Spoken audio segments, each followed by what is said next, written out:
Prince মামুনের উত্থান মূলত সোশ্যাল মিডিয়া, টিকটক ও লাইকের সুবাদে।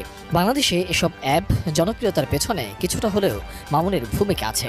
নিজের করা মিউজিক ভিডিও সেখানে পোস্ট দিতেন মামুন, সেখান থেকে তার পরিচিতি এবং জনপ্রিয়তা। একটা সময়ে নাচ শিখেছিলেন মামুন। সেই নাচের ভিডিও অনলাইনে শেয়ার দিতেন অনেক মজার ভিডিও। এক এক করে জুটে গেল অগণিত ভক্ত। অনলাইন থেকে তার জনপ্রিয়তার ঢেউ এসে পড়ল অফলাইনেও। বলা যায় বাংলাদেশে টিকটকারদের মধ্যে সবচেয়ে জনপ্রিয় এই মামুন, যার ফলোয়ার বা অনুসারীর সংখ্যাও অগণিত। অল্প বয়সী এই টিকটকার মামুন মধ্যবয়সী এক নারী লায়লার প্রেমে পড়েন।